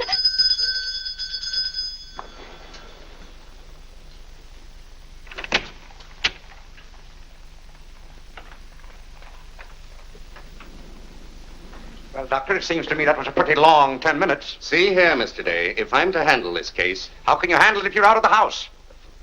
Who is this? It's Dr. Summers. How do you do? I felt that Mrs. Day's condition warranted my getting Dr. Summers here as soon as possible for consultation. I hope that meets with your approval. Why, yes, of course. Anything that can be done. Upstairs, Doctor. Pardon me.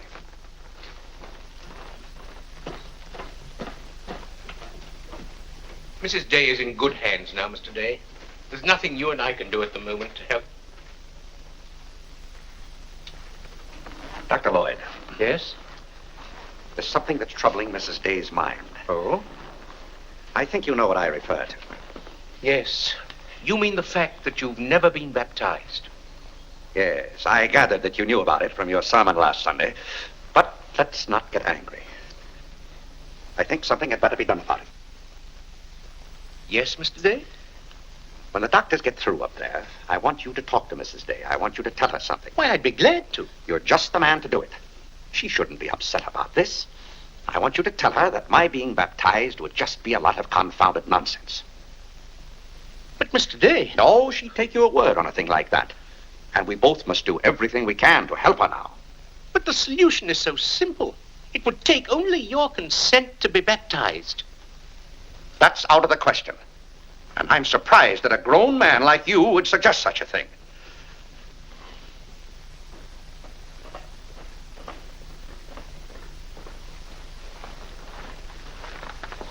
Well, Doctor, how is she? What have you decided? Is there a room we could use for our consultation? Well, yes, my library. Doctor. Dr. Summers, this isn't serious, is it? After we've had our consultation, we'll talk to you, Mr. Day. But surely... Rest assured, Dr. Summers will do everything that is humanly possible. We'll try not to be long.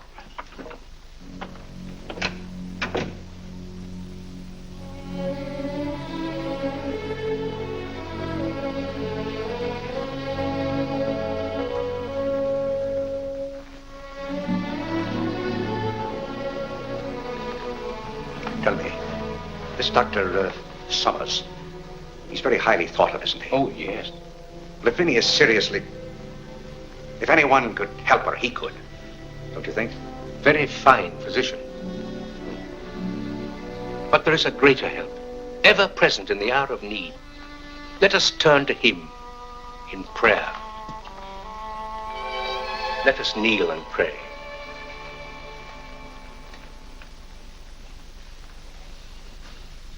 Let us kneel and pray.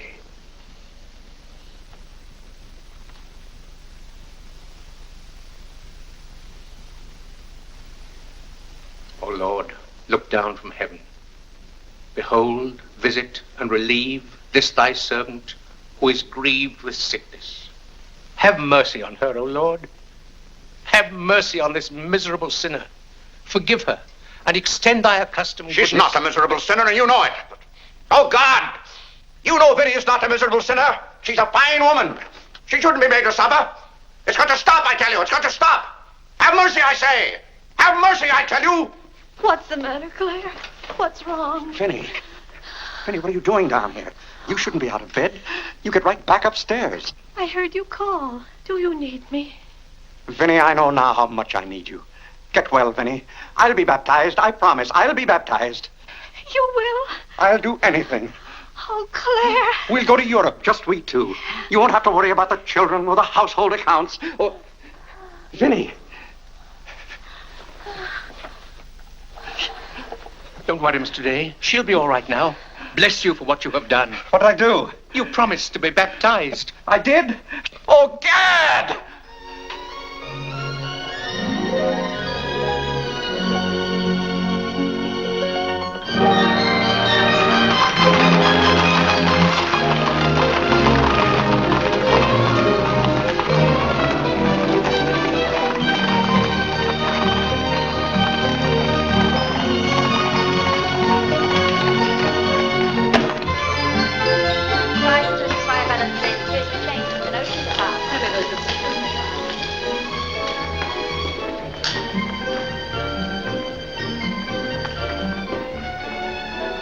Isn't it drafty here, Mother? Shall I get your coat, Mother? The No, doctor said thank you. mustn't take cold. I'm quite comfortable, thank you. Come on now, let's stay together. Holland, don't you get lost again.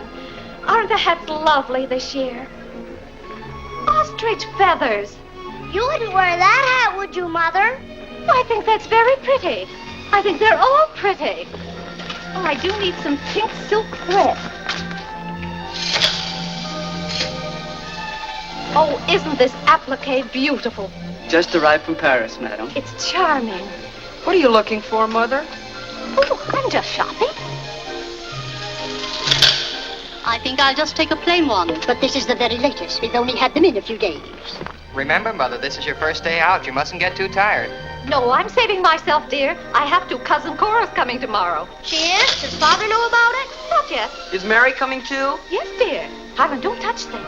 I'll bet you knew it. No, Look, honest, Mother, I just didn't. like Father's. Not tomorrow. It is, isn't Aren't it? the sleeves a little long? Exactly Fits well like across the yours. shoulders. Come on now, Harlan. Now, about take my the hand. sleeves. Don't get lost again. Do we have any more of this material? Yes, we do. Store it up. Thank you. Don't like you to touch things. This one is genuine imitation Dresden. The original design by Duryea. John, isn't this the darlingest thing? It's exactly what I've always wanted. How much is this lovely pug dog? $15, ma'am. $15? Gee whiz, Mother. We can buy a real-life bloodhound for $5. Oh, isn't he perfectly adorable? Oh, I shouldn't. I know I shouldn't. Mrs. Day! Oh, Mrs. Whitehead. How nice to see you. Are you quite recovered? Almost. This is my first day out. We've missed you at the church. You remember Mr. Morley? How do you do, Mrs. How do you do? Mr. Morley preached the Sunday Dr. Lloyd was ill. Oh, yes. I can't tell you how much I enjoyed your sermon. Even my husband enjoyed your sermon. We've just come from the board meeting of the Foreign Missions. I'm taking Mr. Morley home to lunch. I had to drop in here to pick up a purchase. I won't be a minute. Is your parish in the city? Yes, it's on the outskirts. My church is in Audubon Park. Oh, way up there. Oh, are you acquainted in Audubon Park? No, I don't believe we know a soul there. Mr. Morley, would this be possible? My husband, Mr. Day. If we lower the collar, it'll be a very fine fit. You won't find a better suit of clothes in the city for $15. Oh, it's not the price. It's the money. Thank you for holding it for me. You're welcome. Goodbye, Mrs. Day. I hope we meet again soon. Goodbye. It was very pleasant meeting you again. I think it was divine providence. I shall be delighted to be of service. Goodbye, Mr. Morley. Goodbye. May I work it? Oh, no, it's against the rules.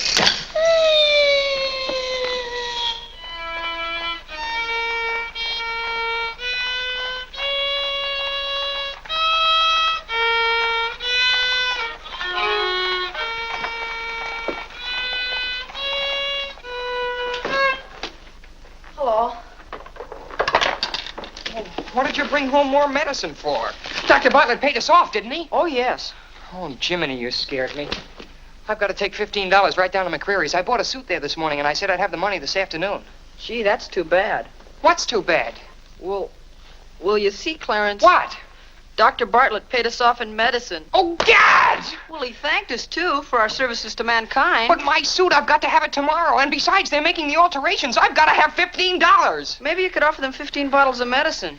Oh, they wouldn't take it. McCreary's don't sell medicine. Father. Vinny, I'm home.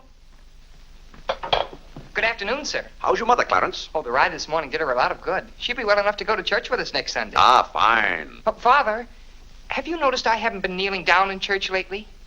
Don't let your mother catch you at it. Then I have to have a new suit of clothes right away. That doesn't make sense. I can't do anything in your clothes that you wouldn't do. Well, if my old clothes make you behave yourself, I don't think you ought to wear anything else. Oh, no, you're you and I'm me. I want to be myself. I mean, suppose I should want to kneel down in front of a girl. Why, in heaven's name, should you want to do a thing like that? Well, I've got to propose to a girl sometime. Clarence. Well, not right away, but for $15 I can get a good suit of clothes. Clarence, you're beginning to talk as crazy as you... Hello, Vinny. You're feeling better today, huh? Much better, thank you, Claire. You don't have to hurry home from the office every day like this. With business the way it is, there's no use going to the office at all. Yes, you do look better, Vinny. What did you do today? Well, I got a carriage and took the boys for a ride, and we stopped in at McCreary's. And, oh, Claire, I've the most wonderful news for you. Who do you think I met? Mr. Morley. Morley? Never heard of him. remember that nice young minister who substituted for Dr. Lloyd one Sunday? Oh, yes. Bright young fellow. Preached a good, sensible sermon. Short one, too. Ought to be more ministers like him. Well, Claire, his parish is in Audubon Park. You know, way up above Harlem. Nobody knows you up there. You'll be perfectly safe. Safe? Vinny, what the devil are you talking about? I've gone all over everything with Mr. Morley, and he's agreed to baptize you. Oh, he has. The young whippersnapper. Very nice of him. We can go up there any morning. We don't even have to make an appointment. Who said I was going to be baptized at all? Why, Claire, you did. Now, Vinny. You gave me your promise, your sacred promise. You said I'll be baptized. I promise I'll be baptized. Well, what if I did? Claire, aren't you a man of your word? Vinny, we all thought you were dying. So naturally I said that to cheer you up. As a matter of fact, the doctor told me that's what cured you. Well, it seems to me pretty ungrateful of you to press this matter any further. My being well has nothing to do with it.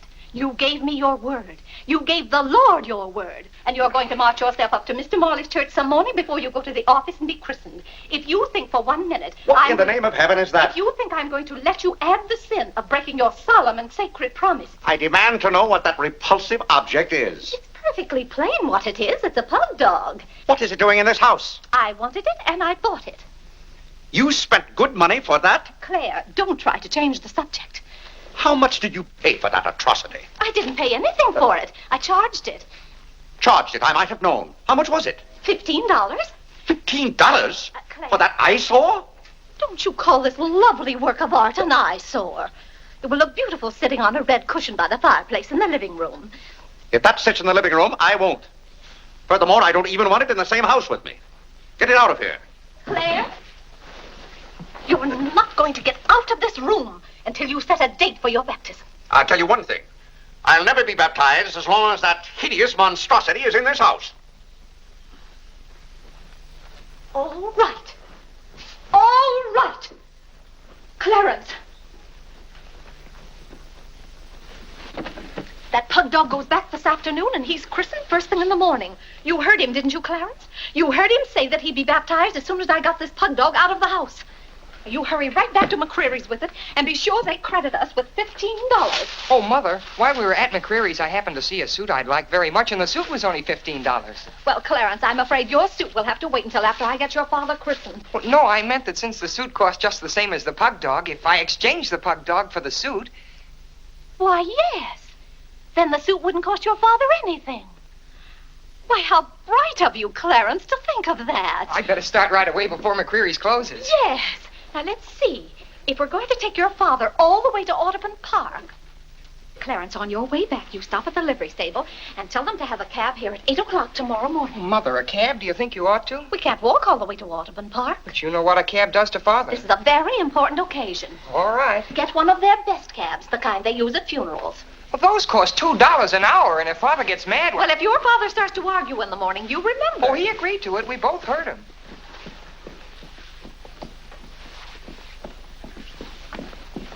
I hope you notice Clarence is returning the pug dog. Well, that's a sign you're getting your faculties back. Don't dawdle, Clarence.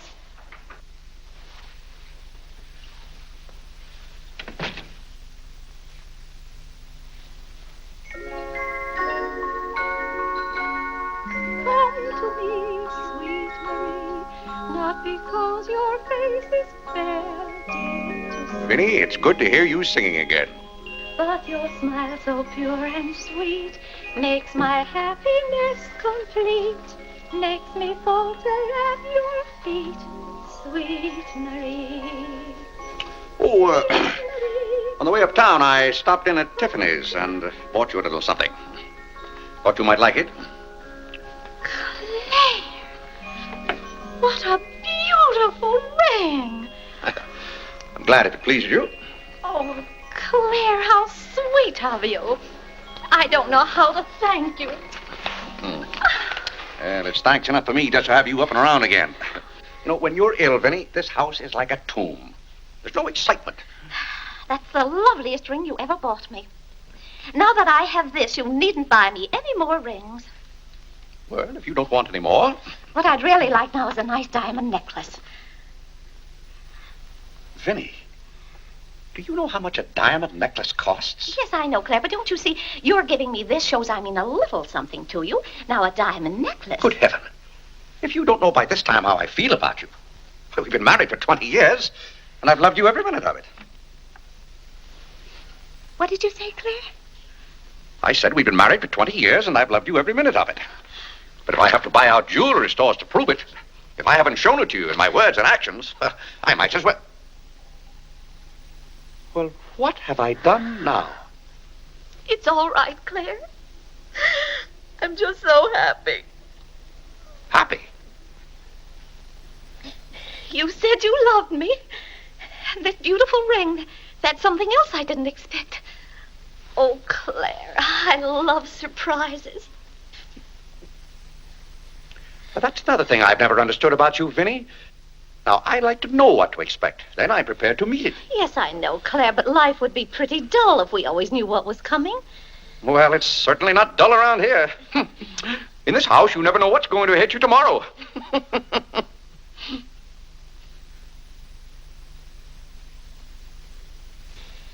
Every daisy in the dell knows my secret, knows it well, and yet I dare not tell thee, sweet Marie, sweet Marie, Sweet Marie, come to me, not because your face is fair, love to see. Love to see. Every daisy in the dell knows my secret, knows it well, and yet I dare not tell, sweet Marie.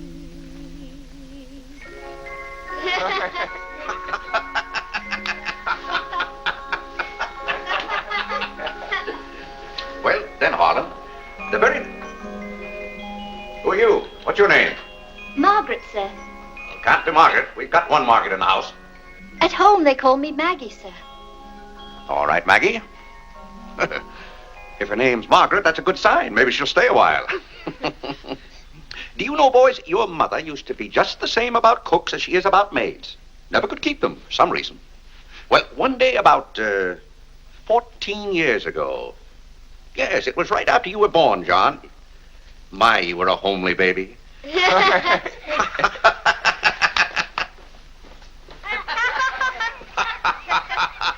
you, Margaret.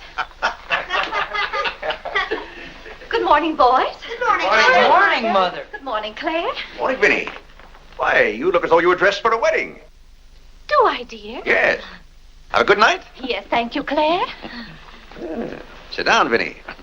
Sit down, boys. Oh, thank you, Clarence.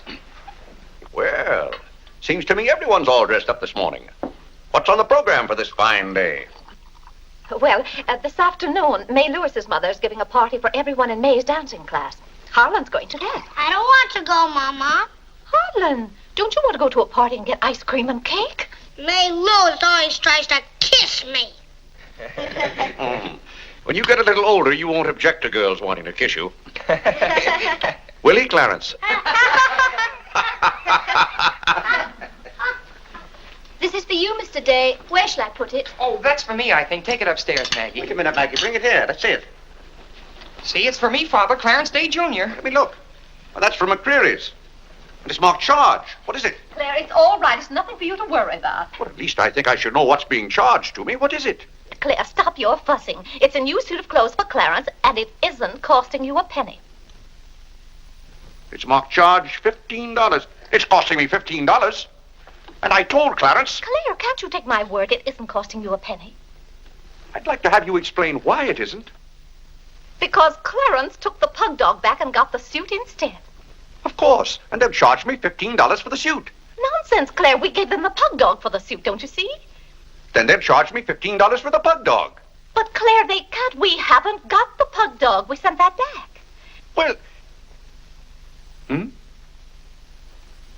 But... Well, now, wait a minute, Vinnie. The suit... Well, there's something wrong with your reasoning. Well, Claire, I'm surprised at you when you're supposed to be so good at figures. That's perfectly clear to me. Vinny, they're going to charge me for one thing or the other. Don't you let them.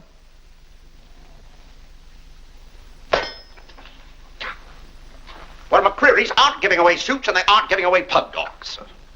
Why, it should be clear to a child that if Clarence sent the pug dog back, they'd... What? I will not have that botanical freak in this room. John, have you been going around this town selling medicine? Yes, Mother. Dog medicine? No, Mother, not dog medicine. This letter from Mrs. Sprague says you sold her a bottle of this medicine and that her little boy gave some of it to their dog and it killed him. Now she wants $10 from us for a new dog. Here, let me see that letter.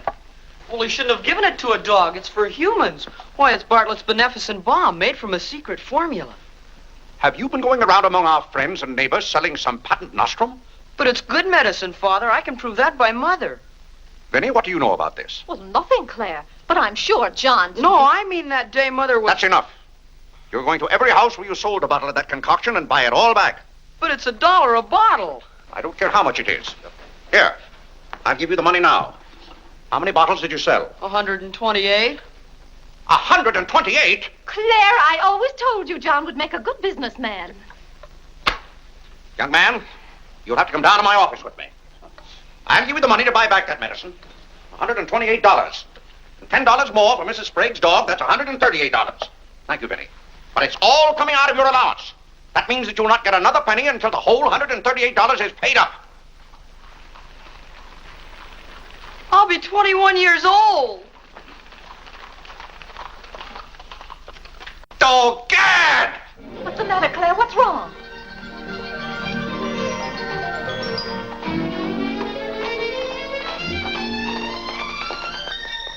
Those gypsies are back. Don't anyone answer the door. They're moving in on us again, bag and baggage. I won't have it, I tell you. I won't have it. Now, Claire. Don't let them in. Claire, hush up. They'll hear you. Tell them to get back in that cab and drive right on to Ohio. As if we could turn our own relatives away. But they're extravagant enough to take cabs when horse cars run right by our door. And now you be quiet and behave yourself. John, come help with the baggage. Why do they always have to pounce on us without any warning? Cora, Mary. Well, it's so good to have you back again. How are you, Vinny? We've been so worried about you. Oh, I'm fine now. Did you have fun in Oh, Springfield? yes, fun, was it? John! My, you're still growing. Thank you, Cousin John, Cora. go get the baggage. There's Hello. Whitney. How are you, darling? Fine, thank you. And little Harlow. Have you been a good boy? No. Claire, the girls are here. Cousin Claire, here we are again.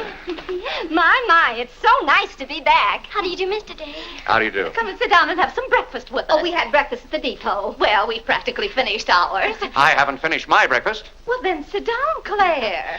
Come and have a cup of coffee anyway. Oh, thank Mary, you, sit over Vinny. there. Cora, Maggie, clear those places. My, this seems so natural. Claire, don't let your kippers get cold. Maggie, serve some coffee. Yes, sir. Oh, where's Clarence? Well, he must be upstairs moving his things so you can have his room again. Oh, Vinny, we can't stay overnight. Grandpa Ebbs has been sailing very fast, and that's why I have to hurry back. We're leaving on the 5 o'clock train this afternoon. Well, Cora, it certainly is good to see you again.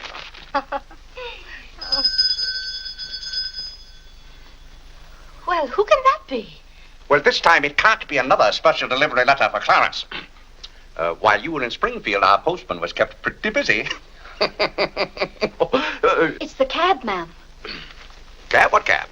The cab that's to take us to Audubon Park. Oh, who's going to Audubon Park? We all are. Cora, the most wonderful thing has happened. Claire is going to be baptized this morning. Vinny, what are you saying? I'm saying you're going to be baptized this morning. I am not going to be baptized this morning or any other morning. You promised yesterday that as soon as I sent that pug dog back, you'd be baptized. I never said anything remotely like that. Clarence was right there and heard you. That's why I ordered the cab. The cab. Vinny, you send that right back. I'll do nothing of the kind. I'm going to see that you go to heaven. I can't go to heaven in a cab. Well, you can start in a cab. I'm not sure they'll ever let you into heaven, but I know they won't unless you're baptized. They can't keep me out of heaven on a technicality. Claire, stop quibbling. You may as well face it. You've got to make your peace with God. Until you stirred him up, I had no trouble with God. Harlan, Whitney, come get your Sunday hats. Clarence, John. Yes, Mother? Hurry, we're ready to go. Oh, my prayer book. Harlan, come let me fix your tie. Vinny, are you mad? Was it your plan that my own children should witness this indignity? Why, Claire, they'll be proud of you. I suppose Harlan is to be my godfather. Vinny, I won't go through with this thing. That's final. Claire, dear, if you feel that way about it. I do. Then we won't take the children with us. I'm not talking about the children. I'm ready, Mother. Oh, John. Vinny, I haven't time for anything like that this morning. I've got to take John down to my office with me and give him the money to buy back that dog medicine. But it wasn't dog medicine, sir. Young man, we're starting downtown this minute. You'll do no such thing. You gave me your sacred promise that day I almost died. Yes, and she would have died if we hadn't given her some of that medicine. That proves it's good medicine. You gave your mother some of that dog medicine? John, you didn't. Yes, we did, Mother. We put some in your tea that morning. Oh, John. Do you realize you might have killed your mother? You did kill Mrs. Sprague's dog. John, I'll have to give considerable thought as to how you're to be punished for this. But Claire... No, Vinny. When I think of that day, why, we might have lost you. You're all right now, thank heaven. But what I went through that afternoon, the way I felt, I'll never forget it. You've forgotten it already. What do you mean? That was the day you gave me your sacred promise. Yes, but I wouldn't have given you my promise if I hadn't thought you were dying, and you wouldn't have almost died if John hadn't given you that dog medicine. Don't you see? Well, the whole thing is illegal. Suppose I had died. It wouldn't make any difference to you. You don't care whether we meet in heaven or not. You don't care whether you ever see me and the children again. Now, Vinny, you're not being fair to me. It's all right, Claire. If you don't love us enough, there's nothing we can do about it. But that has nothing to do with it. I love my family as much as any man. All my life, I've struggled and worked just to... Yeah, there's that cab. Vinny, you're not well enough to go all the way to Audubon. Oh, I'm well enough if we ride. But that trip would take all morning. And those cabs cost $1 an hour. This is one of their best cabs. This costs $2 an hour. Well, then why aren't you ready? Get your hat on. Oh, tarnation! Hallelujah! Amen! Young lady, if it hadn't been for you, no one would have known whether I was baptized or not.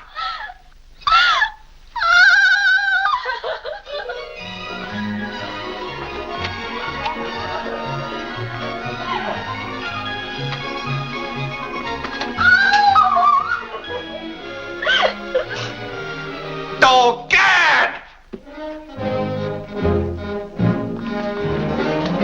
Good morning, Mr. Day. Going to the office? No, I'm going to be baptized.